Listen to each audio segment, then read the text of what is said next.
Hello, everyone.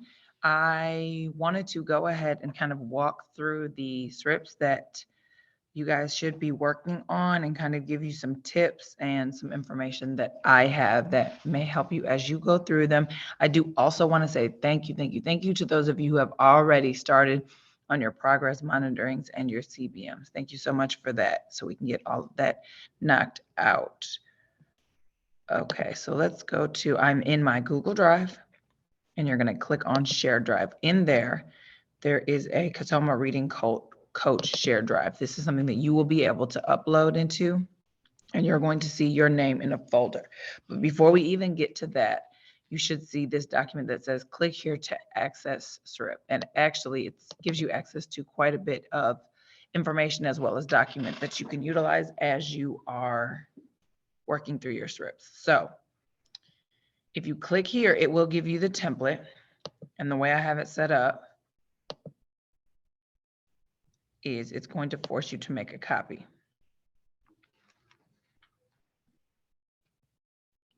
So once you hit make a copy, if you look back on here, it says student last name, student first name, fall 2021 SRIP.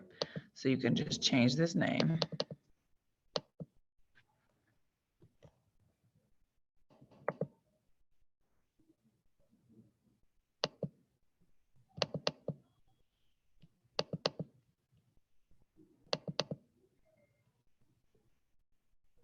The internet will cooperate with me.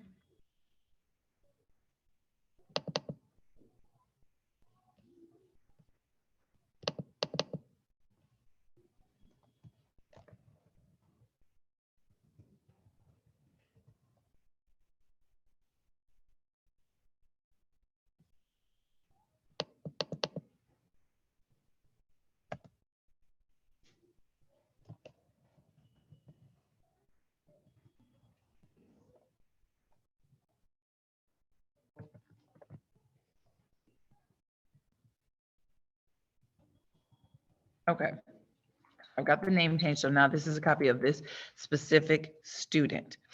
Now, before I go through all of this, this is what you'll be filling out, but I want to show you, I created a, and I'm not going to read all of this for you because you'll have access to it, a sample SRIP that you can use. Let's see if that opens up faster than the other document did.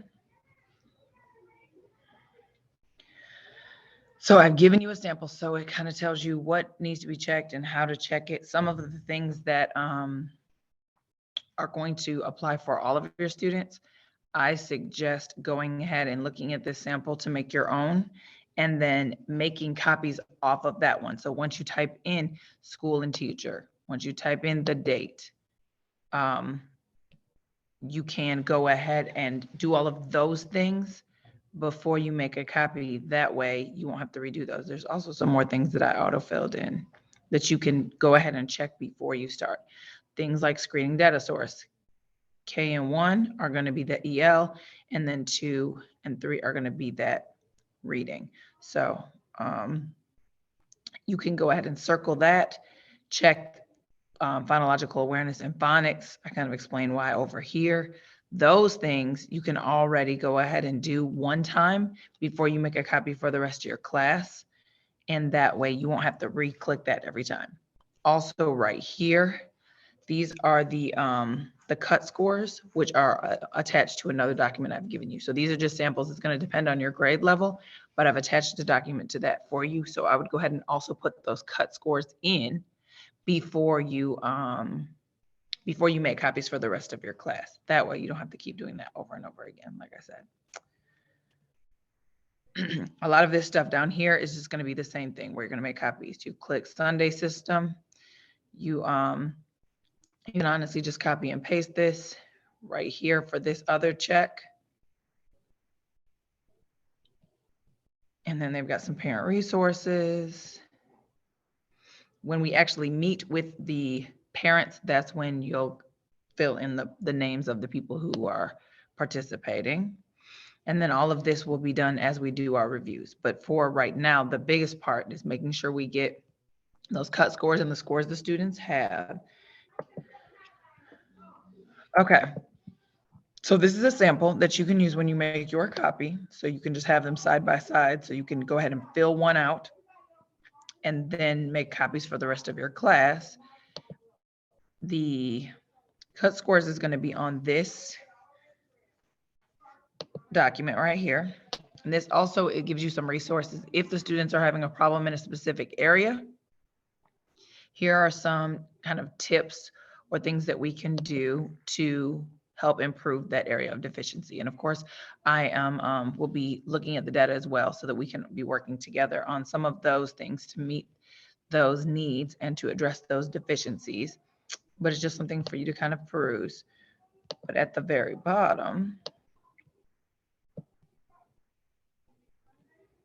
are your cut scores.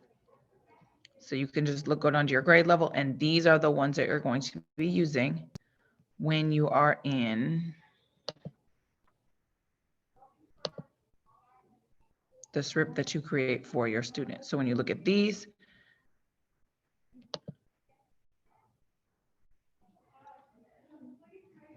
you'll be using these cut scores right there. I know that was kind of a lot of information, and I will definitely be peeping in on them. It's in a folder that we can all share, so I can kind of keep an eye on it and see if we have any questions. Of course, email me. You know where I'm at. Come on in. I did make folders for all of your students, even though some of them did benchmark. It was just easier to go ahead and do the whole list. Plus, that will be a way for us to have conversations with data of other things. Even if they are benchmarked, there still are things that we can do to help improve that. In addition, I've also included in the open part of the folder, not with your name on it, I have a version of the San Diego quick assessment if you want to print that out. And I know everyone doesn't have a printer, so let me know if I can assist in that way at all. As far as getting you copies, I'm in the process of scanning in all the letters. Thank you so much for being so great and so proactive in getting them in. I will have an updated list of who has turned one in and who has not. And I will be collecting your student signature pages on Monday. Again, thank you guys so much for already just jumping in. I appreciate that so much. Forthcoming will be a progress monitoring schedule for November. So we won't have to be quite so rushed. And you know where I'm at. I'm really here for us as a team. Let's get these kids where they need to be. Let me know if you need anything else.